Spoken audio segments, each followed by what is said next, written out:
அனைவருக்கும் வணக்கம். கடைசி பதிவுல சத்தியவதி மீண்டும் வியாசரை வரவழைச்சு, அம்பிகைக்கு பிறந்த முதல் குழந்தை குருடனா பிறந்ததால மீண்டும் நீ அவளோட கூடி அவளுக்கு ஒரு நல்ல புத்திரனை கொடுக்கணும் அப்படின்னு கேட்டுக்கிறாங்க.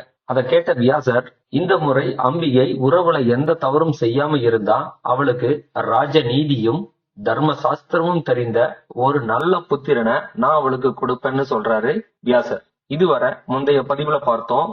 அடுத்து என்ன நடந்ததுன்னு இனி பார்க்கலாம். சத்தியவதி அம்பிகைய சந்திச்சு, இந்த முறை எந்த குறைகளும் இல்லாத ராஜ லட்சணங்கள் நிரம்பிய ஒரு புத்திரனை நீ பெறணும்னு சொல்லி அம்பிகைய வியாசர் கிட்ட அனுப்புறாங்க. ஆனா வியாசரோட ஏற்கனவே நடந்த கூடலை நினைச்சு பார்த்த அம்பிகை வியாசரோட நிறத்தையும் அகோரமான ரூபத்தையும் துர்நாற்றத்தையும் நினைச்சு அந்த நொடியிலேயே பயமும் அருவருப்பும் அடையிறாங்க அம்பிகை.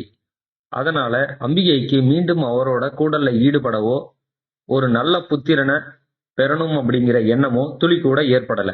ஏற்பாடு செய்யப்பட்ட இந்த நிகழ்வுல இருந்து எப்படி தப்பிக்கலாம்னு யோசனை செய்யறாங்க அம்பிகை. யோசனையோட முடிவுல தன்னோட ஆடைகள், நகைகள் மற்றும் இன்னும் பிற அணிகலன்கள் எல்லாத்தையும் தன்னோட அழகான பணிப்பெண் ஒருத்திக்கு அணிவிச்சு அந்த பணிப்பெண்ணை வியாசர் கிட்ட அனுப்புறாங்க அம்பிகை. வியாசரோட முழு மகிமையும் தெரிஞ்ச அந்த பணிப்பெண் வியாசரோட கோர ரூபத்தையோ இல்ல துர்நாற்றத்தையோன்னு எதை பார்த்தும் பயமோ அருவருப்போ அடையல. வியாசர் வந்ததும் அவரை வணங்கி வரவேற்று அவரை கௌரவித்து தக்க பணிவிடைகள் செய்து உபசரிக்கிறாங்க. அந்த பணிப்பெண்ணோட பணிவுலையும் பக்தியிலையும் உபசரிப்பிலையுமே வியாசர் திருப்தி அடைகிறாரு. பிறகு இனிமையான சொற்களால பேசி வியாசர் இஷ்டப்பட்டதெல்லாம் செஞ்சு அவரை ஆற தழுவி காம சுகத்தால மேலும் திருப்தி படுத்துறாங்க அந்த பணிப்பெண். பணிப்பெண்ணால பரம திருப்தி அடைந்த வியாசர் அந்த பணிப்பெண்ணை பார்த்து, இன்று முதல் உன் அடிமைத்தன்மை நீங்கிடுச்சு. உன் வயிற்றுல பிறக்க போற குழந்தை மிகச்சிறந்த தர்மவனாகவும் புத்திமான்களில் மிக சிறந்தவனாகவும் நீதி சாஸ்திரமும் ராஜ சாஸ்திரங்கள் எல்லாத்திலையும் மிக சிறப்பானவனாகவும் இருப்பான். அது மட்டும் இல்லாம காமம், குரோதம் போன்ற எந்த தீய எண்ணங்களும் அற்ற ஒரு நல்ல குழந்தைய நீ பெறுவன்னு ஆசீர்வாதம் பண்றாரு.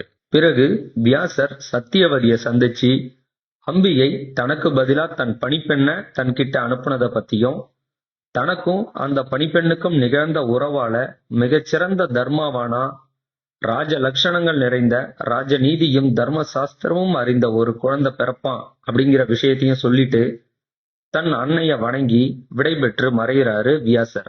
வியாச மகரிஷிய இனி நாம் மீண்டும் எப்போ பார்ப்போம்னு தெரியல. இப்போதைக்கு அவருக்கு விடை கொடுப்போம். வியாசர் சொன்ன மாதிரியே அந்த பணிப்பெண்ணுக்கு ஒரு ஆண் குழந்தை பிறக்குது. அந்த குழந்தைக்கு விதுரன் அப்படின்னு பெயர் சூட்டுறாங்க.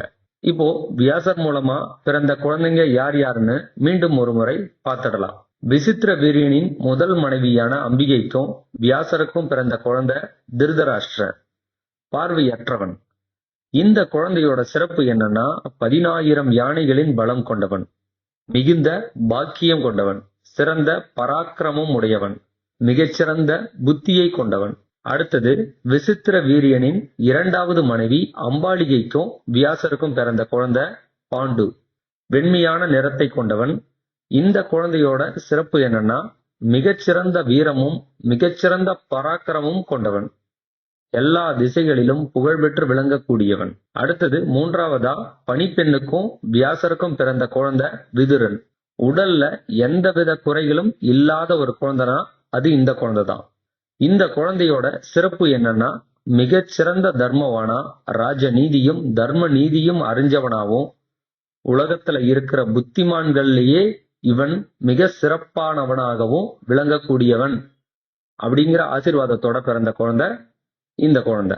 கணவன் மூலமா இல்லாம வேறு ஒரு ஆண்மகன் மூலமா குழந்தை பெற்றுக்கிறத கேட்கும்போது இது நமக்கு தவறா தெரியலாம். ஆனா இந்த நிகழ்வு இன்றைய நவீன அறிவியல் காலத்திலையும் பயன்படுத்தப்படுது. விந்து தானம் அப்படிங்கிற வார்த்தைய நீங்க கேள்விப்பட்டிருப்பீங்க. திருமணமான தம்பதிகளுக்கு குழந்தை பேரு கிடைக்கலனா அதுக்கு பல காரணங்கள் இருக்கலாம். அந்த காரணங்கள்ல ஒண்ணுதான் ஆண் மலட்டுத்தன்மை. ஆணினுடைய விந்துவுல உயிரணு இல்லைன்னா அவனால ஒரு குழந்தைய உருவாக்க முடியாது.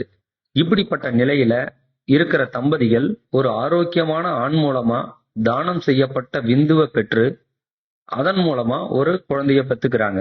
அதே போல ஆண் துணை இல்லாத ஒரு பெண்ணும் ஒரு குழந்தைய பெத்துக்கணும்னு விரும்புறப்போ இதே முறைய பயன்படுத்துறாங்க. இதுல விஷயம் என்னன்னா, ஆண்கள் எல்லாருமே விந்து தானம் செஞ்சிட முடியுமான்னா நிச்சயமா இல்ல. அதற்குன்னு சில தகுதிகள் இருக்கு. அது என்னன்னு இப்ப பார்க்கலாம். அந்த ஆண் 18 வயதிலிருந்து 35 வயதுக்கு உட்பட்டவராக இருக்கணும். புகைப்பழக்கம் இல்லாதவரா இருக்கணும். நோய் ஏதும் அற்றவரா இருக்கணும். ஆரோக்கியமானவரா இருக்கணும்.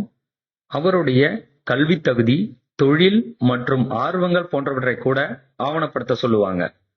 முழு உடல் பரிசோதனை செய்யப்பட்டு எந்த குறைபாடும் தொற்று நோய்களும் அற்றவரான்னு பார்ப்பாங்க. உளவியல் ரீதியாவும் ஆரோக்கியமானவரா இருக்கிறது ரொம்பவே அவசியம். நிறம், உயரம், உடல் வாகு போன்றவற்றை கூட கணக்கில் எடுத்துக்கொள்வாங்க. இப்படி பல தகுதிகள் உடைய ஒரு நபர் தான் தன்னோட விந்துவை வேறு ஒரு தம்பதிகள் குழந்தை பெற்றுக்கொள்ள தானம் வழங்க முடியும். இது இன்றைய காலகட்டம். இதே போலதான் அன்றைய காலகட்டத்துல தன் கணவனால குழந்தைய உண்டாக்க முடியாத சூழ்நிலையில அந்த பெண் வேறு ஒரு ஆண்மகனோடு உறவு கொண்டு குழந்தைய பெத்துக்கிட்டாங்க. கணவனற்ற பெண்களும் விதவைகளும் இவ்வாறே வேறு ஒரு ஆண்மகனோடு உறவு கொண்டு குழந்தைய பெத்துக்கிட்டாங்க.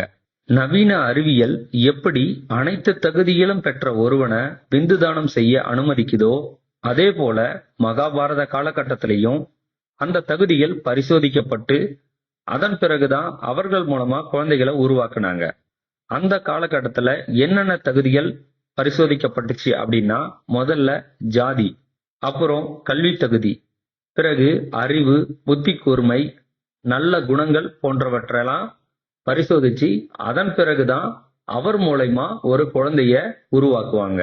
ஜாதியிலையும் கல்வி கேள்விகள்லையும் அந்த காலகட்டத்துல உயர்ந்த நிலையில இருந்தவங்க பிராமணர்கள் தான். அதனாலதான் கணவன் மூலமா குழந்தைய பெத்துக்க முடியாத பெண்களும் கணவனற்ற விதவை பெண்களும் பிராமணர்களோட கூடி குழந்தைகளை உருவாக்கிக்கிட்டாங்க. சரி நண்பர்களே, இன்றைய பகுதியை இதோட நிறைவு செஞ்சிடலாம். அடுத்த பதிவுல வியாசருக்கும் பணிப்பெண்ணுக்கும் பிறந்த விதுரர் பத்தி பார்க்கலாம். இந்த விதுரர் ஒரு சாதாரண மனித குழந்தை இல்ல, ஒரு சாபத்தின் காரணமா பூமியில பிறந்த ஒரு தெய்வீக குழந்தை. சாபம் கொடுத்தது யாரு, சாபம் பெற்றது யாரு, ஏன் சாபம் கொடுத்தாங்க, இதையெல்லாம் அடுத்த பதிவுல தெரிஞ்சுக்கலாம். நன்றி, வணக்கம்.